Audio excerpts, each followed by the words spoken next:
Pendant de nombreuses décennies, le troisième secret de Fatima est resté entouré de mystères dans les archives du Vatican. Ce secret constituait une partie essentielle du message transmis par Notre-Dame de Fatima à 3 enfants portugais en 1917. Cependant, elle demanda explicitement que cette révélation soit cachée au public jusqu'en 1960. Malgré la conscience de l'Église du troisième secret, une décision consciente a été prise de le garder secret pour des raisons qui se sont révélées profondément troublantes. Quel était exactement le contenu du troisième secret de Fatima qui a suscité une telle peur au sein de l'Église? Pourquoi ce secret a-t-il été gardé dans le plus grand secret pendant une durée prolongée? Rejoignez-nous alors que nous dévoilons la véritable signification de la troisième prophétie de Fatima, et vous trouverez peut-être utile de rester engagé jusqu'à la fin pour comprendre pourquoi l'Église nourrit une si profonde appréhension. Apparition et prophétie en 1917. En 1917, 3 enfants portugais Lucia, Francisco et Jacinta ont déclaré avoir été témoins d'apparitions de Notre-Dame dans la région de Covada. Marie a demandé à ses enfants de réciter le chapelet pour la paix mondiale, la fin de la Première Guerre mondiale et la conversion de la Russie. Parallèlement à ces instructions, elle a transmis 3 secrets, qui sont restés secrets jusqu'en 2000. Avec la disparition de Francisco en 1919 et de Jacinta en 1920, Lucia était la seule gardienne des 3 secrets, les préservant avec diligence au fil des ans. Le premier secret révélait une vision de l'enfer, tandis que le second prédisait les événements du XXe siècle, notamment la montée du communisme et les 2 guerres mondiales. Notre-Dame de Fatima a exhorté les enfants à diffuser les autres facettes de son message, anticipant un effondrement moral généralisé du mariage et mettant en garde contre des tribulations importantes si l'humanité ne se repentait pas, en particulier pour les péchés d'impureté. Le troisième secret de Fatima est resté caché pendant de nombreuses années, alimentant les spéculations et donnant lieu à des théories du complot sur son contenu caché.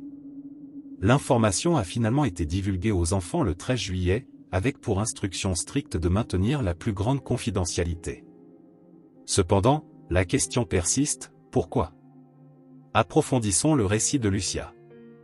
En 1943, Sœur Lucie tomba malade et fut chargée de transcrire le troisième secret sur une seule feuille de papier.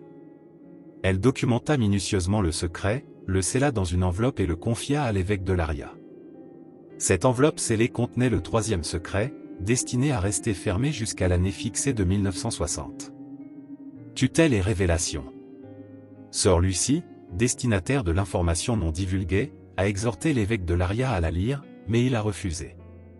Au lieu de cela, il le réserva pour une conservation sécurisée, puis le transféra aux archives classifiées du Saint-Office le 4 avril 1957, pour assurer une sauvegarde renforcée. Le 17 août 1959, le père Pierre-Paul Philippe, représentant du Saint-Office, présenta l'enveloppe contenant le troisième secret au pape Jean XXI avec l'accord du cardinal Alfredo Ottaviani. Conformément au message de Fatima, le pape Jean XXIII a hésité à déceler l'enveloppe. Finalement, le pape Jean XXIII a choisi de ne pas révéler les informations non divulguées et a renvoyé l'enveloppe au Saint-Office. Près de 6 ans plus tard, le pape Paul VI a pris connaissance du contenu de ces informations non divulguées mais a décidé de ne pas les diffuser. L'enveloppe fut ensuite restituée aux archives du Saint-Office.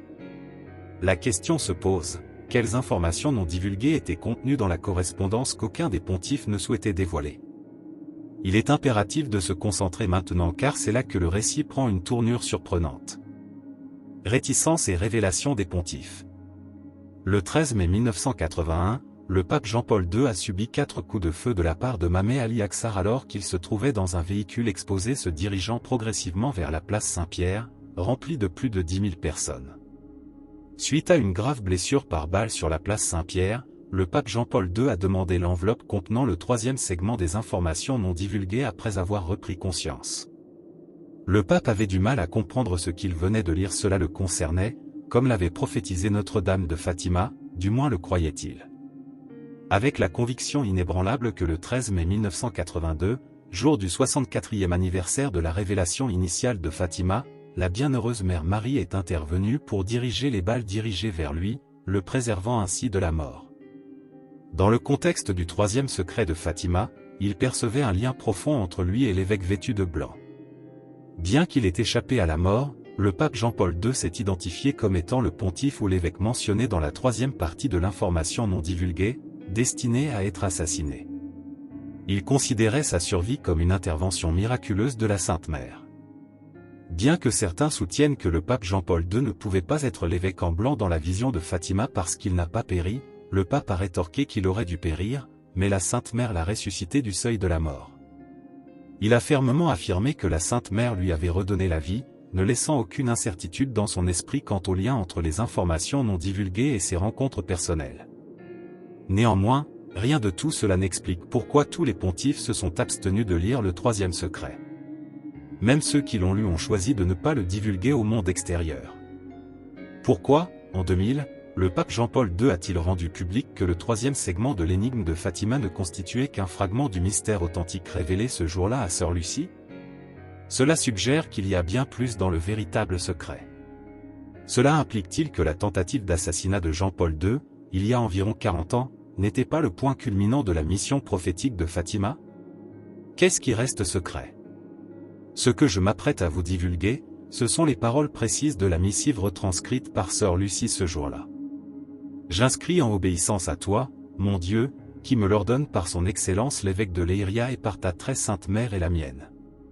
Après les deux parties que j'ai déjà exposées, à gauche de Notre-Dame et légèrement au-dessus, nous avons vu briller un ange avec une épée flamboyante dans la main gauche. Il émettait des flammes qui semblaient vouloir engloutir le monde dans le feu, mais elles s'éteignaient au contact d'un rayonnement que Notre-Dame émettait vers lui d'elle. Main droite, désignant la terre. De sa main droite, l'ange criait d'une voix résonnante, « Pénitence, pénitence, pénitence ». D'autres évêques, prêtres, religieux et religieuses, gravissant une montagne escarpée au sommet de laquelle se dressait une grande croix, robuste et en forme de tronc, ressemblant à un chêne-liège avec écorce.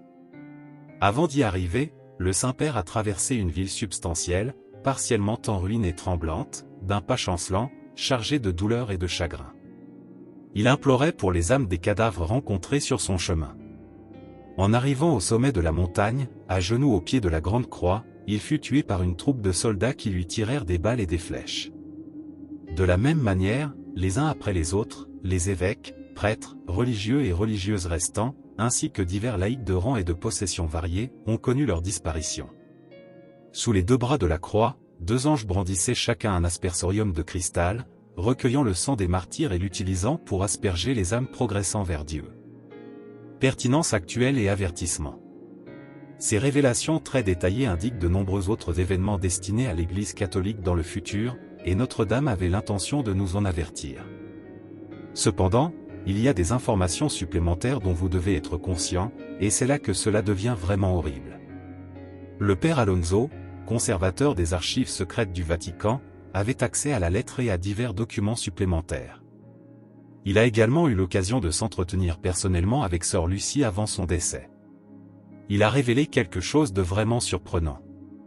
Il a expliqué que des événements terribles attendent l'humanité, et ces événements correspondent au contenu du troisième segment de la lettre. Ces événements épouvantables n'ont aucun rapport avec des maladies, des calamités naturelles ou la famine. Quelque chose était sur le point de se produire au sein de l'Église catholique qui allait profondément bouleverser son noyau même. L'Église catholique est au bord d'une crise interne, et les plus hauts responsables de l'Église en porteront la responsabilité. On s'attend à ce que la foi se dissipe progressivement au sein de l'Église et que beaucoup renoncent à Dieu et à ses enseignements originaux. Une conduite immorale tourmentera l'Église, conduisant à des conflits internes. Les conflits et les discordes pourraient aboutir à la chute des plus hautes hiérarchies du Vatican, impliquant potentiellement le pontife. Ce qui était redouté depuis longtemps s'est finalement concrétisé en août 2018, lorsque des rapports ont fait surface, suggérant qu'un nombre considérable de cardinaux du Vatican étaient impliqués dans la dissimulation d'abus sexuels sur plusieurs années. Certains des cardinaux mentionnés dans ces rapports étaient les cardinaux Soudano et Berton, qui ont joué un rôle central dans la révélation du troisième secret à Fatima en 2000. Au cours de la divulgation, il a été transmis que le troisième secret était essentiellement sans conséquence, comme ses sombres prédictions, telles que comme la tentative d'assassinat de Jean-Paul II en 1981, avait déjà eu lieu. Le message insinuait que les avertissements du troisième secret concernaient des événements passés, créant ainsi l'impression qu'il n'y avait plus lieu de s'inquiéter. Cependant, ils se sont trompés.